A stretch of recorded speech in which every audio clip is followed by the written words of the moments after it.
تو پنڈی والوں نے سوچا چلے خیبر پختونخوا کا بیڑا غرق کی ہے، آئیے ان کو اسلام آباد بھی دے دیتے ہیں اور پنجاب بھی دے دیتے ہیں اور بلوچستان بھی دے دیتے ہیں. تو جناب ان کو ملک کا وزیر اعظم بنا دیا گیا. اب اسی سے انسپائر ہو کے اسد عمر صاحب نے سوچا ہے کہ صرف عمران تو فضول قسم کی فنی قسم کی ٹویٹس نہیں کر سکتے، ہم بھی کر سکتے ہیں. پہلے ہم نے دیکھا اسد عمر صاحب عمران نیازی کی طرح پارلیمنٹ میں کھڑے ہو کے انہی کی آواز میں بول رہے تھے. اب ہم نے دیکھا ہے کہ عمران صاحب نے ایک ٹویٹ کی ہے کہ انڈیا سے تو ہم بہتر ہیں، انڈیا سے تو ہمارا کرونا میں آپ مقابلہ کریں تو انڈیا سے تو ہم بہتر ہیں.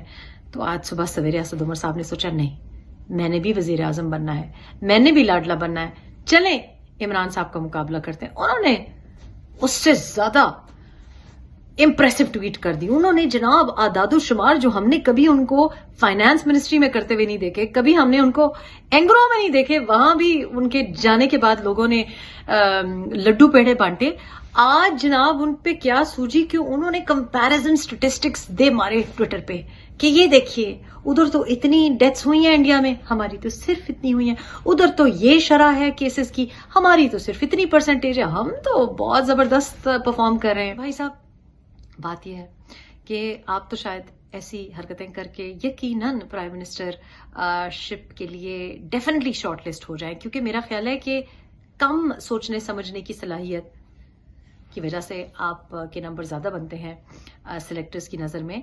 لیکن سلیکٹرز کے سامنے التجا ہے، اللہ کا واسطہ ہے، آپ لوگوں نے ہمیں تجربہ گاہ بنا کے بہت لیبورٹری ٹیسٹ کر دیے ہیں.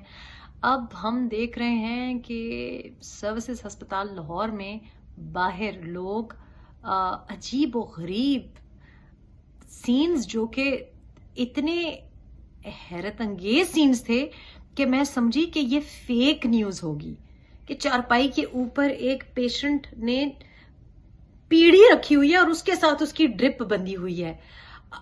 40 ڈگری سینٹی گریڈ میں لاہور کی گرمی میں باہر تک قطاریں لگی ہوئی ہیں.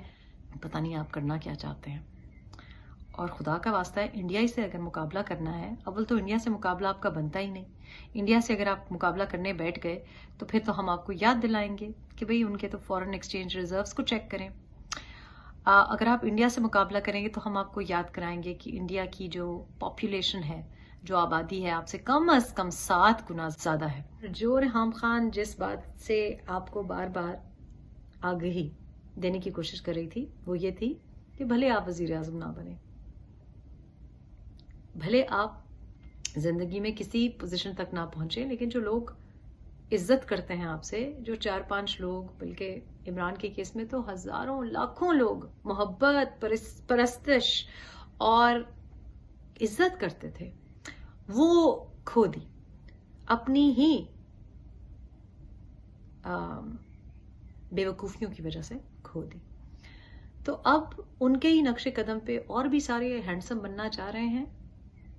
خدارا یہ ڈرامے، یہ تجربے چھوڑ دیجئے. پاکستان ہمیں بہت عزیز ہے اور وہ لوگ جو کہ پاکستان کے لیے دل سے نیک خواہشات رکھتے ہیں، جنہوں نے کبھی پاکستان کو ڈیمیج کرنے کی کوئی کوشش نہیں کی، جو صرف پاکستان کا بھلا چاہتے ہیں، جو چاہتے ہیں کہ آرمڈ فورسز ہماری جو ہیں ان کے بارے میں لوگ برا بھلا نہ سوچیں، ان کی پلیز تھوڑی سی صلاح مشورہ لے لیں. پلیز اپنا امیج دنیا بھر میں نہ خراب کریں. پچھلے 2-3 ہفتے میں جو ہمارا مین کنسرن ہونا چاہیے تھا وہ ہونا چاہیے تھا کرونا. جو ہمارا مین کنسرن ہونا چاہیے تھا وہ ہونا چاہیے تھا قاضی فائز عیسیٰ جیسے شخص کو سپورٹ کرنا.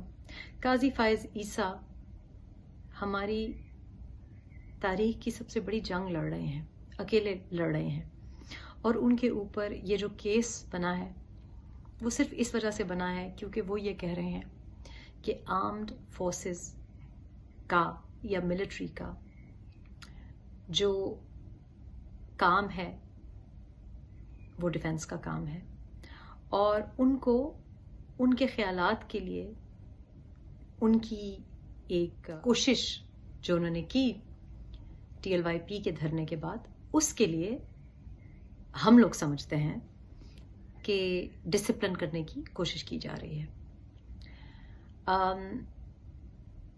قاضی فائزہ کی جنگ ان کی ذاتی جنگ نہیں ہے. یہ جمہوریت کی جنگ ہے. پاکستانی عوام کے حقوق کی جنگ ہے. پاکستان کی عوام کے حقوق کی جنگ اس طرح ہے کہ پاکستان کی عوام ڈیزرو کرتی ہے کہ ان کو ان میں سے لیڈر ملے جو ان کا بھلا چاہیں. اپنی شیروانیوں کی ہوس میں، اپنی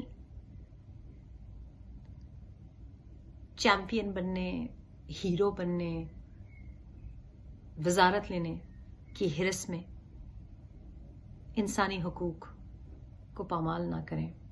ہماری پاکستانی عوام کا مذاق نہ اڑائیں. کرونا سے پہلے بھی ہم آپ سے گزارشات کر رہے تھے. ہم بار بار کہہ رہے تھے کہ آپ اپنی پسند سے لاڈلا تو لا سکتے ہیں، لیکن اپنی پسند سے لاڈلے کو چلانا ذرا مشکل کام ہے. تو اب ہم جو دیکھ رہے ہیں کہ معیشت کا جس طرح سے قتل کیا گیا ہے، جو ہم نے 12 جون کے بجٹ میں دیکھا ہے کہ غریب کے لیے کچھ نہیں ہے، اشرفیہ کے لیے خاص طور پہ کچھ لوگوں کے لیے اس میں بہت فائدے ہیں. سرکاری ملازمین کو کس طریقے سے بالکل اگنور کر دیا گیا ہے.